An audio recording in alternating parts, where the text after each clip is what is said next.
guys, welcome back to another episode. We're on episode 45. Hope you've all caught up to all the episodes we've published so far. And without much ado, just straight into it. Yep. Also, just want to throw in there that we've had some really good numbers since the start of the season. Absolutely amazing. So thank you to everyone. Special shout outs to our YouTube commenters. A few people said really nice things. Actually, everywhere. Twitter as well. I love, like I've been saying, I love it when people interact with us. So please keep doing it. And let me just hop into the news. Okay. So, in the news, recently, a popular Ghanaian mega pastor called Reverend Owusu Bimpa was arrested on a number of charges, but mostly for assaulting the police officers who came to arrest him, more or less. So, Isaac Owusu Bimpa is the head of a church called Glorious Word Power Ministries, and he apparently got into a war of words with a lady called Nana Agrada, who now goes by, and that's important, the now goes by part, Evangelist Patricia. Okay. Now, this Evangelist Patricia, formerly known as Nana Agrada, used to be a self-professed fetish priestess who had a channel on television. Now, some time ago, two teenagers lured a third teenager to a location and they killed him in cold blood, unprovoked. There was no prior, beef between them or anything. They just killed him and sold his body parts to a fetish priest in the name of basically blood money rituals.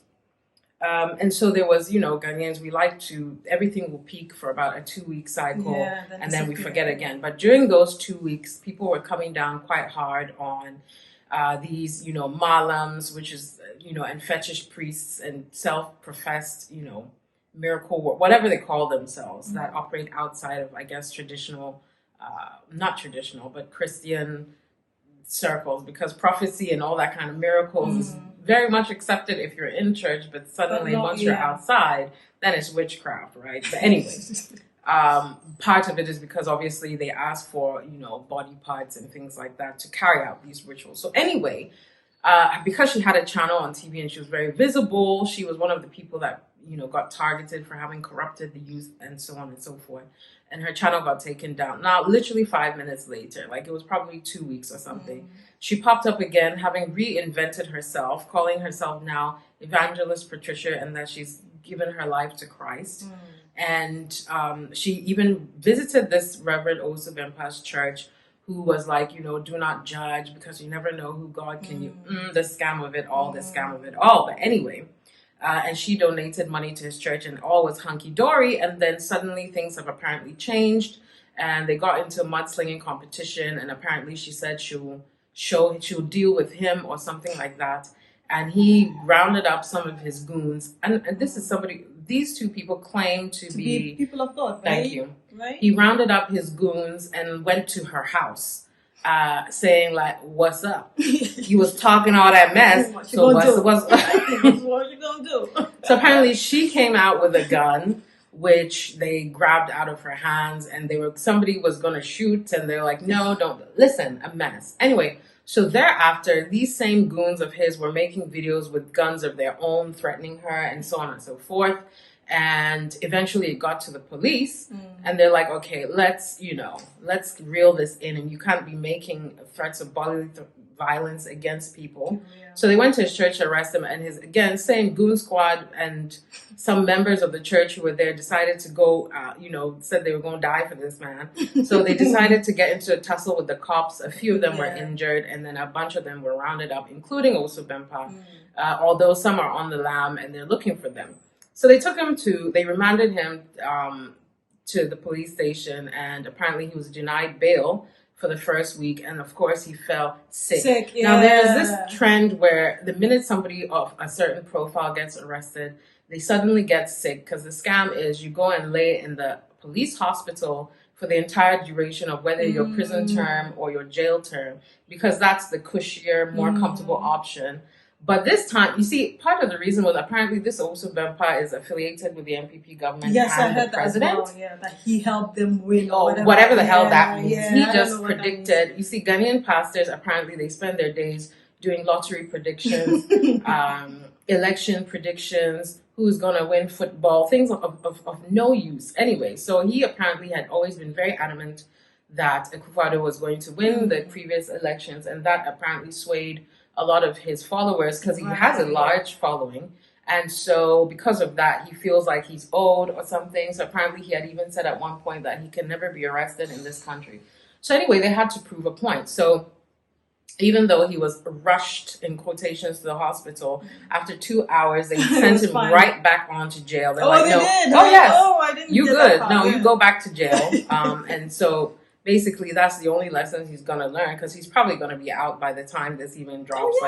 Come definitely. On. Come on. Nothing's going to happen. But I just feel like this is so emblematic, and I've said this a lot, of the corruption that is evident in, religion in this country. Like even our, traditional religions, which you've allowed white people to tell you is witchcraft, have been corrupted because, I don't know where this idea that all, African traditional religions are about blood sacrifice. And who told you that? That's not accurate. It's not accurate in the least. It's more about a oneness with nature than anything else, much like Eastern philosophies, that they believe that everything you see, every object in nature is imbued with the spirit and serves a purpose. So if you want rain, you pray to the rain god. If you want your farm crops to grow, you pour libation and pray to Asasia or whatever. I don't know who told us that it's all about bring menstrual blood so that we put a curse on. It's not. That's been corrupted. Church has been corrupted. It's just a scam now. Bring your money, and I've seen a vision. But if you want me to come and pay money or whatever, and then of course with Islam, then you have the Malims who operate outside of traditional Islam, but also claim to bring money, and they're advertising on Facebook. I can make you rich. It's so rampant. It's honestly, and it's terrible because people are being led astray in the numbers. Outside of the corruption that is in politics, I think the most harmful thing is the sort of cynicism, corruption, and greed that has manifested itself in all of the religions, all of them. So anyway, that's my in the news this week. All right, so in my in the news, in another case of screw your countrymen over by leaders, I recently discovered a news item which involves Germany. This was basically the DDR, the older East Germany, and Mozambique. Now, in February of 1970, Erich Honecker, who was the leader of the DDR at the time, and Samora Machel, who was the leader of Mozambique, had an agreement. The agreement was that they would let Mozambican workers come to the DDR because there was a labor shortage. And in return for that, the DDR will help the industrialized section or the area of Mozambique. Now, after the Portuguese had basically looted Mozambique, I guess this seemed like a good plan to get Mozambique back on its feet. So in 1979, 17,000 Mozambican workers were sent to go and work. They worked in textiles, agriculture, in the mines, whatever. Interesting. Now, what the workers failed to realize was that they were basically being ripped off. So that about 25 to 60% of their remuneration was going to go to the DDR as well as go to pay off Mozambique's debts. So it wasn't coming to them. They were getting some of the indentured labor at this point. And they didn't know. So you have this dream of coming to work so that when you go back to your country, you can live a stable or comfortable life. And that doesn't happen. So you see, like even in this case, two leaders are agreeing to basically rip off your country people. This was well planned in advance. I don't believe for 1 second that the Mozambican leader didn't know about it. Absolutely not. Mind you, at some point, the conditions for these workers weren't great either. There were instances where Mozambican workers were not allowed to interact or integrate with other people like Cubans or Vietnamese or whoever came there. They were not allowed. The women, if they were not allowed to get pregnant, if you got pregnant, you needed to have an abortion. It was yes, it was like really, it got really bad.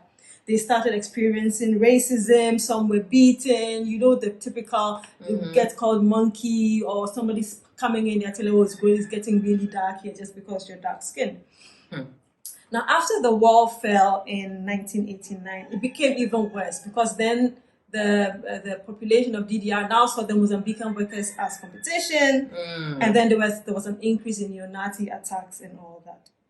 Now, the worst thing I think about this was that between 1990 and 92, the DDR actually made an attempt to compensate these workers. What happens? The money ends up going to the private account of a state official. So now the people who it's the same story all over and over again. So the people who went back and went to ask for money from their ministers or whatever, it was a constant back and forth. They went to the German side. The German people said, we've paid this money. And then the Mozambique side said, yeah, go ask for your money from the Germans. It was really bad. A lot of people really had to stay afloat by doing all sorts of things. And at some point, those who stayed were able to sort of fend for themselves. But then the people who were not really suffered. Again, it's just a tale of how politicians would basically rip you off at every opportunity that they have. You think they're there for your own good, but majority of the time, unfortunately, they're just out to look out for themselves. It's a really sad story. It is. It's a really sad and it seems story. like it took a decade, it was ongoing. Many years. It's just really horrible. I saw it and I was like, what? I have never heard of this before. Right, exactly. Like, how does this happen? Yeah, so that's my news. Really sad. But yeah, what can you do? I know. Okay, so now songs of the week, and I have 3 songs. The first song is by an artist called Victoria Monet, and it's called Ass Like That. All right. So Victoria Monet is a 28-year-old singer-songwriter. She's American. Now, you might not recognize the name, but chances are you've definitely heard a song or more that she's done, because she's most noted for being Ariana Grande's songwriter and has written some of her biggest hits like 7 Rings. Basically anything on Thank You Next, if you're familiar with that album, has Victoria Monet's fingerprints all over it. Now, she grew up singing in church, in the youth choir, and doing stage plays, and she enjoyed writing poetry, which eventually morphed into writing songs. And she contacted Darkchild on MySpace. Now, if you know who Darkchild is, that's Brandy's, Brandy's longtime producer and collaborator. And, she eventually flew out to LA and started working with him. And her first writing credit ever was actually on Diddy Dirty Money album. Who remembers that album? Oh my god. Last Train to Paris, or whatever the hell it was called. Look, it was great until Diddy popped up on it. That's all I have to say. So, and from there, her career just took off, and she's written lots of hits for people. And to date, she has 2 songwriting Grammys out of 3 nominations. And she's also, releases music of her own on the side. She has 5 EPs so far. The last one being Jaguar, which came out in 2020. And Ass Like That is a single from that album. Now, the interesting thing about this song, which you may already tell because if you're listening on the podcast, it's playing in the background. Sorry to YouTube folks. We explained this already. We're not trying to get demonetized. Well, not that we're making money anyway, but they'll flag our video when we play copyrighted material. But yeah, the song is a complete swerve. You think it's gonna be about, twerking in the club. Not, huh? And it's this gorgeous, beautiful, mid-tempo, dreamy song about the gym. Okay. This song is actually about working out in the gym and getting your body right. It's fantastic. And she uses analogies of basically, one of the lyrics is, I met a guy called Jim. But basically she's talking about going to the gym and working out. And it's great. It's such a lovely song. She's wonderfully talented. Jaguar is a great EP. And if you could get your hands on it, listen to all of it, but definitely start with Ass Like That. Okay, song number 2. We're back in Ghana this week, and the song is called "Baby," and it's by an artist called Twitch Forever. Now, I do believe I may have mentioned Twitch on here before. I think you have. I think you have. I have, seem to yeah. remember that I too. can't remember what song. If I'm repeating songs, I know. don't mind me, because at this point. Too many to Okay, count. so Twitch's name is Prince Andor, and he's a singer-songwriter. He started recording in 2016. He actually met up with the guys at Ground Up, which is a Tema-based label. Shout out to the Ground Up boys. And, by, interacting with them, he realized that he could actually make music, his professional career, as opposed to just being a hobby. He's been surrounded by music his whole life. His mother was a chorister, and he said that she taught him choral music. And when he was in school, he was also in a choir. His first big push came when he featured on a Kwesi Arthur track in 2018 called Take Your Something. And in 2020, he released a 4-song EP called Lost. And this song, Baby, is taken off that EP. And it's a wonderful song. The whole EP is good. It's short. It's just 4 songs, so it's a quick listen. And it's very, very pleasant. If you like Fireboy DML, who I do, if you like Joe Boy, who I love, things like that, I think you'll like Twitch a lot. So check it out. But that's the second song, Baby by Twitch Forever. And this third song is by an artist named Sam Fender, and it's called Play God. And this is one of my favorite songs right now. Like, I'm playing the hell out of this song. So Sam Fender is a British singer-songwriter and guitarist. He's 27 years old. He's from North Shields, which is up north in the UK. He started playing guitar and writing songs when he was young. By the time he was 14, he was doing this because he was following the lead of his father and older brother, who are also both singer-songwriters and musicians. He did have an unstable family life because at one point each of his parents abandoned the family for a lengthy period. But he played in the local clubs and bars in his town and open mic competitions.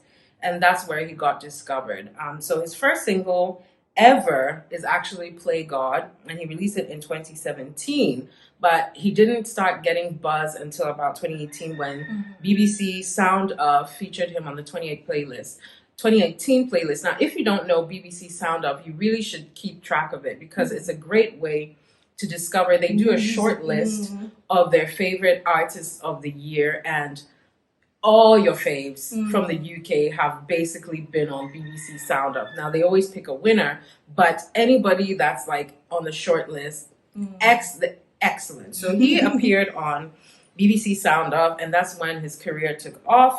And he signed to a label that year and released an EP that year. And then he released his first album, studio album, called Hypersonic Missiles in 2019. And he re-released Play God on that album because, again, it hadn't gotten the respect and it deserved. And it took off. And he's been nominated for 2 Brit Awards, and he won 1. And and I really I like rock music a lot. Eddie knows that. And in fact, we both share a love of she likes Last Shadow Puppets. I love the Arctic Monkeys. I do too. Right. And I like Coldplay. I like a lot of rock music. And this Sam Fender reminds me of a combination. There's some early Arctic Monkeys, maybe the AM album, if you know their music. And honestly, this song is epic. I just love it. So that's my third song and last song. So my 3 songs are Ask Like That by Victoria Monet, Baby by Twitch Forever, and Play God by Sam Fender. Wonderful. So I've got 2 songs this week, and the first one is a song by Funbi featuring Ladipoe. We've talked about Funbi on here before. He's not a stranger on this podcast. At all. Featured a song. More than once. Yeah, more than once. Hallelujah. You talked about Hallelujah. Yeah, and then there was one with Ifia or something. Yes, and then the collective. I think we talked about the collective Show as Them well. Calm. So basically, you know about Funbi. His EP Serenade is absolutely amazing. If you haven't listened to it, you should go and listen to it. It's really great. And the song, I don't think I've even mentioned the song. The song is called Turn Me Around. It's a song which is from 2018, so not so new, but it's really, really good. I really like it. It's pretty short as well. It's not that long, but it's a really nice listen. And he features Ladipoe on it. And Ladipoe, or Poe as he's called, is Nigerian. Can I just interrupt? Yes, I go actually ahead. have a song that I almost talked about this week. Really? A Ladipoe song. Really? Yeah, Okay. so that'll be coming up. So listen well, so I don't have to go over his bio again. No, it's not a long bio, so I don't know. Well, he's Nigerian and he's signed to Maven Records. He has also featured on Show Them Camp, and he's also a member of the collective. And he is a rapper, and he attended North Carolina, the University of North Carolina. He majored in biology and chemistry. And he's also done a song with Simi, which was quite popular. But he also did a song with Show Them Calm, Feel Alright. I'm not sure whether that's the song I talked about. Could be, I don't quite remember. And initially, I thought the song was recent. I had to go check and then realized that it was quite old. And the song is basically an ode to love. It's really nice. I like it. So you should listen to it too. The second song that I have for you is a song from Joe Mettle. And my mom's gonna be so happy. Really? She loves Joe Mettle. Me too. I really do like him. One of my favorite songs from him is Bononi. Hey, I love that song my so mom much. has learned Ghan just so that she can sing I that love song. that song. Anytime I hear that song, it just makes me really, really happy. But the song I'm talking about is called Meadow, and it basically means I love you. He's talking about loving the Lord and all that. And Joe Mettle is Ghanaian. He's a gospel singer, and he was born Joseph Oscar Niama Mettle. He's been nominated for a number of awards, and he's actually won a number of awards. And the song Meadow is actually not a new song either. It's a pretty old song, but then it's on his new album called The Experience. And what I was really fascinated by actually was the background. The background singers, they're really, I found it really, really, so they're really, really good. Even though sometimes when you say moja, you say like moja, like, hey, why are you brothalizing the moja? You know? And yeah, it's a really nice song. And then I guess it's a medley as well, because at some point they switched to another song. It's a really, really, really good song. And I love it. So those are my two songs, Turn Me Around, Funbi featuring Ladipoe, and Joe Mettle, Meadow. So Wonderful, yeah. wonderful. Okay, now on to What the F. Okay, so we're in Mexico, and a woman called Leonora R. was arrested for stabbing her husband multiple times after discovering pictures of him having sex with a young woman on his phone. Now, we could stop the what the F right there because, seriously, like, I mean, just leave, sis. I've said this many times, just leave. Why are you stabbing up the man and going to end up in jail for? Because of him. He's going to live his life. You know? Now, so, again, police were called to the scene to respond to reports of a domestic incident where they found her husband, Juan, bleeding from stab wounds to the legs and arms. Now, thankfully, she missed any vitals, and he's fine. He's alive. So the police arrived, and he was telling them how he was attempting to explain the pictures, but she wouldn't listen and was yelling and stabbing instead. Jesus. Now here is the kicker. I'm sorry, just laughing at your own joke. Like, seriously, how lame? But here is the kicker. The young woman in the pictures was actually Leonora herself. What? Oh my goodness. These were pictures taken in the early stages of their relationship when she was much younger, much slimmer, and she was wearing makeup at the time. So it was only when the police arrived that he's explaining that he found the pictures on an old device that he was getting rid of, and he transferred them to his phone before scrapping that other device. And when he was in the shower, she went through his phone and found these pictures of her Yes, she couldn't recognize herself. So we're talking like maybe over a decade in the past, and maybe, you know, your body changes or whatever. So yeah, she went ahead and stabbed up this man, accusing him of cheating. Meanwhile, it was her. How ridiculous is this? You're going to get yourself jail time just because you couldn't recognize yourself. Right? And now, of course, even if when you call the police, and this is what some people don't know, even if after you don't want to cooperate or you want to drop charges, they will decide, because there's been a stabbing.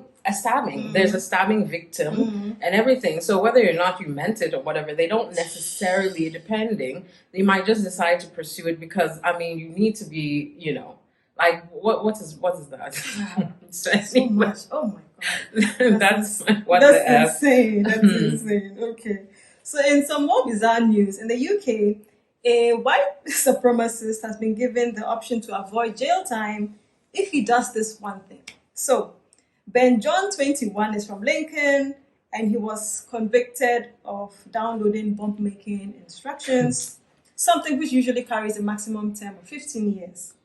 So the judge, and I assume this was a white man, prefers literary sentences. So he gave this terrorist a suspended term by asking him to read some Shakespeare. Tale of Two Cities, some others, Pride and Prejudice, 12th Night.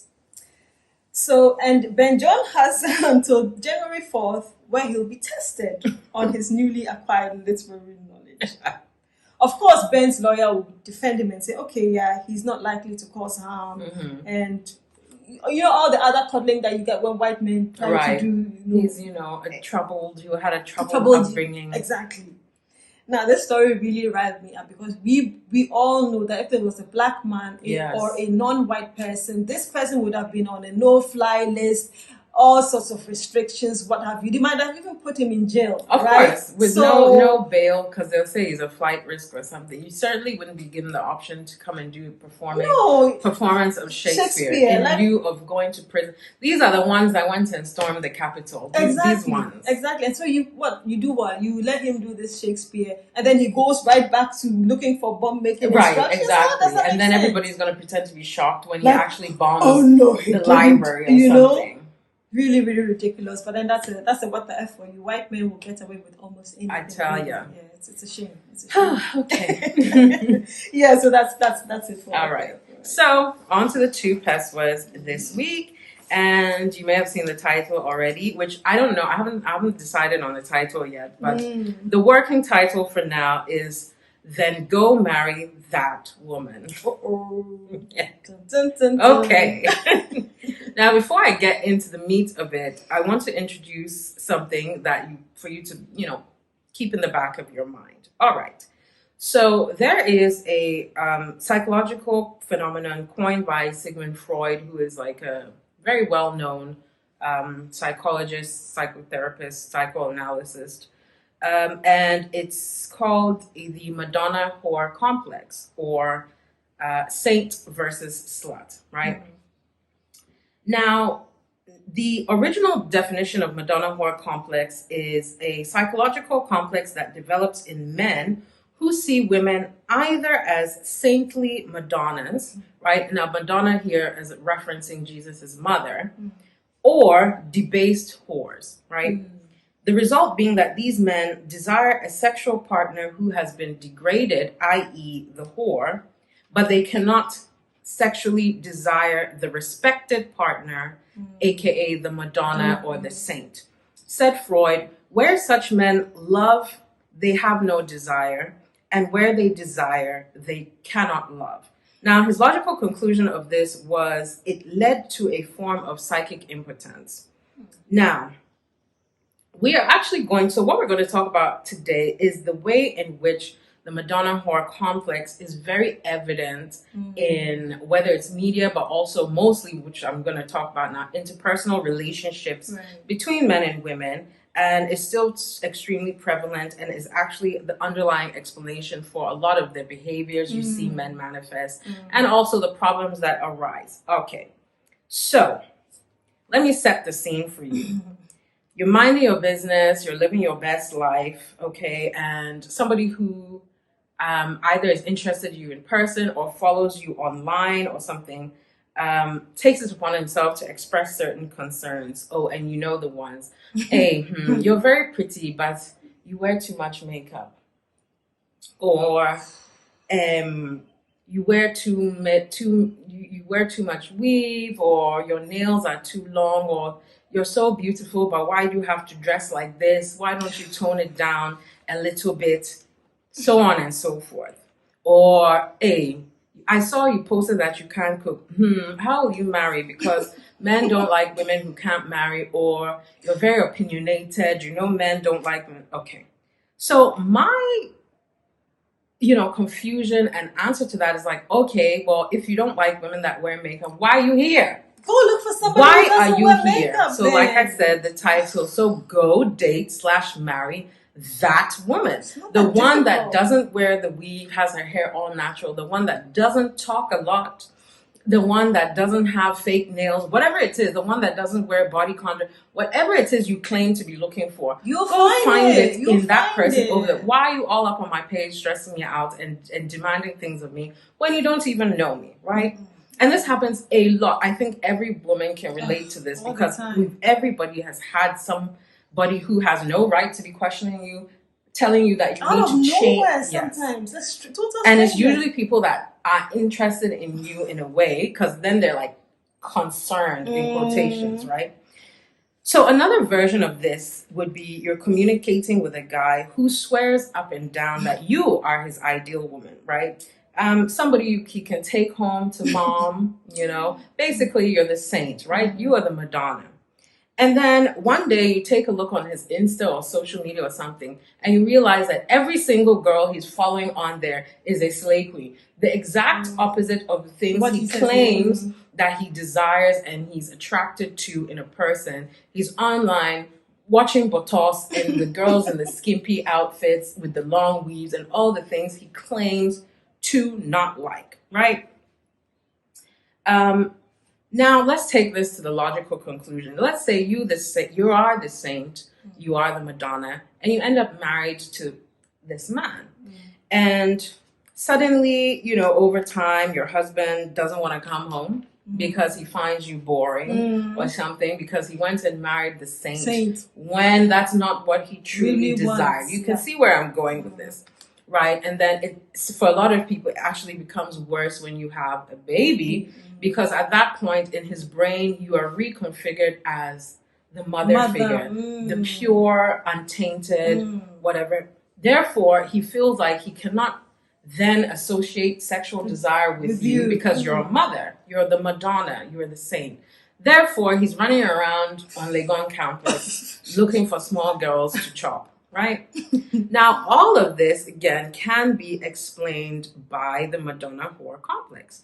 Because, first of all, like in not just our parts of the world, but the very concept of the whore, right? First of all, I don't really believe that's a real term. There's nothing like a whore. Like, either you're a woman who is sexually liberated or empowered, that doesn't make you a whore. Even women who exchange sexual services for money aren't necessarily, like, you know, we've moved forward in the, I guess, body positivity, sex positivity, you know, movement to the point where sex work is not necessarily, well, there's still a stigma, but like, let's stop playing. Like, as I've said before, it's the world's oldest profession. The demand has always been there, and therefore there's a supply. So you calling, I mean, just the idea that if you have sex with a woman, it taints her and not you is kind of very odd, very wrong. So anyway, I mean, I've talked about sex work before, and I said in an idealized world, hey, sure, use your coochie how you want. But I feel like it's always associated with lots of exploitation and things like that. Therefore, I cannot be necessarily on board with the whole, like, yeah, I would be a sex worker or whatever, because they always seem to be troubled in a sense. But in an idealized world, maybe you literally love sex. Hey, as I said, go do what you love, and if you can monetize it, then hey. But, you know, I do have my issues with it. But generally speaking, the idea of calling somebody a whore, I feel is so outdated and archaic and judgmental and everything. But anyway, this is for the purpose of this discussion. Now, in our parts of the world, anything literally gets you categorized as the whore. You dye your hair, bad girl. You wear an anklet, a shower things. Why do you have a tattoo? Everything. You literally don't necessarily have to do anything sexual. Even long, if you have long. Thank you. Long, like, ooh, no, this, you know. So, you know, when we're talking about the whore, it's actually a lot of us, and then we become associated with a certain stigma. Okay, now of course you don't marry the whore, right? Everybody knows that, right? But the problem is, you know, within this complex, that men actually do desire that person. That is who they desire. That is what they desire. So they're caught in this place between, you know, wanting the so-called whore, but then also understanding that society demands that you go for the saint, right? They're probably more concerned about how society sees them as who they eventually end up marrying. Right. Okay, so when a man is all up in your DMs talking about, can you change the way you look, and what he's actually doing is trying to convert you from his perceived whore into a saint. Basically, you've heard this expression, he's trying to turn the hoe into the housewife. Right? Now, so that he can proceed feeling confident that, oh, society will approve, he has a saint, you know, he's more secure in that. That's the idealized version of a woman that he's been told he should want, so on and so forth. And go out and stream. And then go and find a hoe on this, because really he's bored to death and feels nothing, right?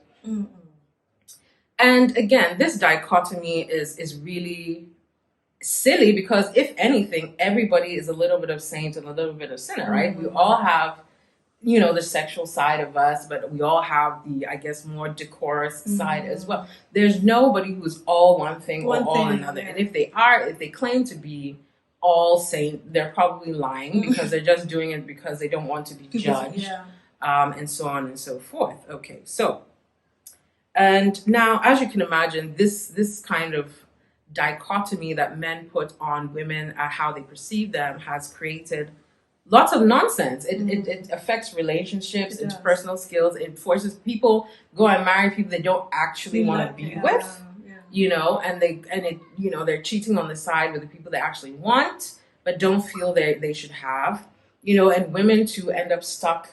You know, maybe you've attempted to play the saint because that's what society demands, and you are in a prison of your own creation, because this is not who you are. You're just pretending to be some demure, mirror, doing mirror things, because, you know, you feel like, you know.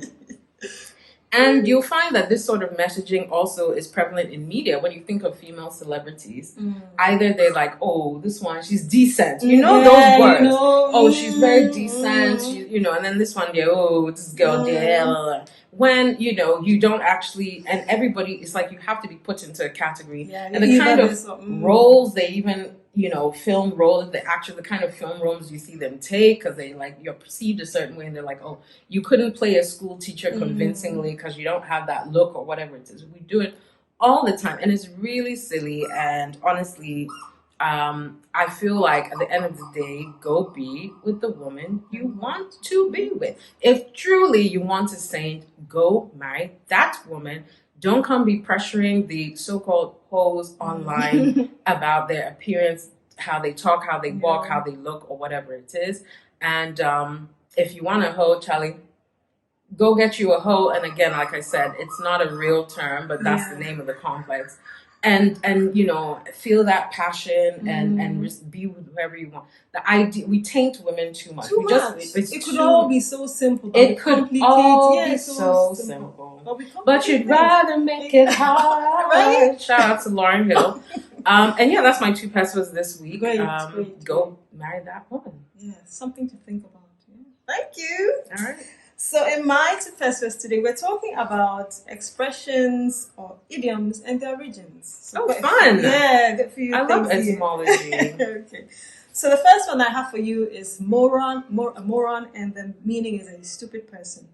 Now, this word was originally coined by a eugenicist called Henry Goddard. I guess I have to stop using that now. Exactly. And he used this term to describe people of low intelligence or behavioral deviance. And he was determined not to let these feeble-minded morons immigrate into the US, so he sent his staff to Ellis Island to assess the intelligence of these people. Wow. Yeah. And so about 40% of Hungarians, Italians, and Jewish immigrants were deported in 1913 because they were classified as morons. So the next time you want to use the word moron, please think of another word. Now we have to even ask ourselves, what was the test? Because in all likelihood, these people couldn't speak English.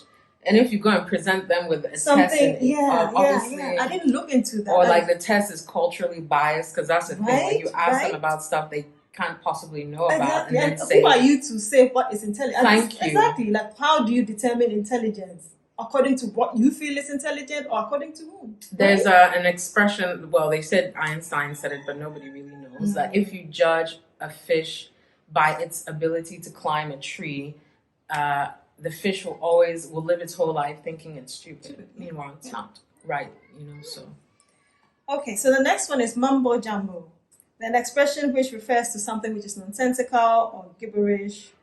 And this Mambo Jumbo is thought to be a corruption of a religious figure called Mama Jumbo.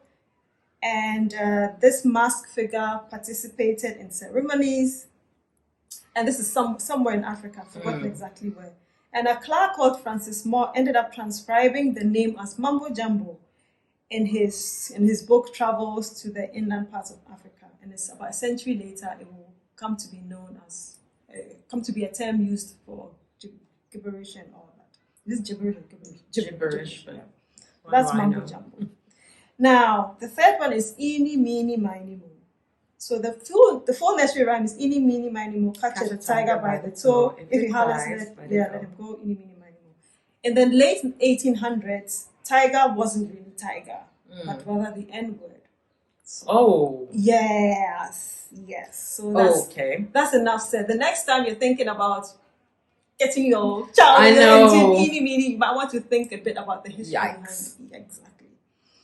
So now we're coming on to some idioms. I didn't want to make it too heavy just to go down the list of I'm already shook. Yeah. So I said, you know what? Let's do some idioms. So the fourth one is to give someone the cold shoulder. So it's to treat somebody in an unwelcome manner. So apparently back in medieval times, if you had a guest over, you couldn't just tell them to leave.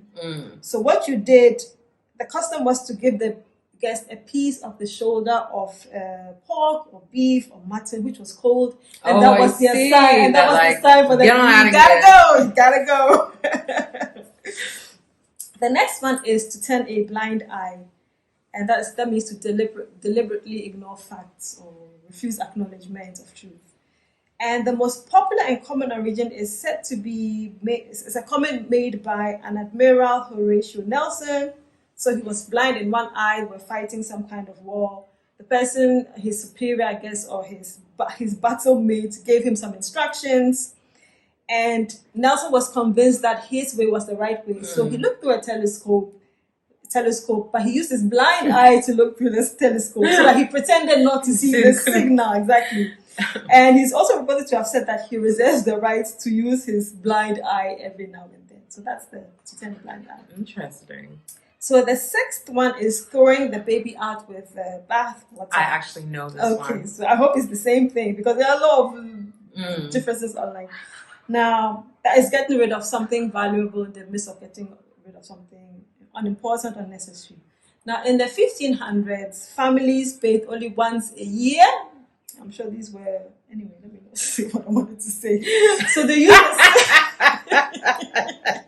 we know the kinds of people who don't like really. The people that say they don't wash their legs today. Let's just put it that way. So people in one family used the same water. It was first the dad, and then the mom, and then the kids. And by the time it got to the kids, the water was so dirty that if you weren't careful, you threw out the water. That's exactly what I heard. Yes, okay, so that's where the term comes from. And the last one is mad as a hatter, to be totally crazy. And this story dates to the 17th and 18th century. In France, hat makers were using mercury in their hat felt. And as you know, mercury is poisonous. So the poisoning led to signs of shyness, trembling, irritability of the people who wore the hats. And hence it was called the Mad Hatter disease. You might think it's from Alice in Wonderland. No, it's not. It's basically the story of mercury in hats. And that is where the term mad as a hatter comes from. And that's it. That's my 2 pesos. That's a little bit of education for y'all. Awesome. Okay, so that's it, guys. And we'll see you again next week. Bye.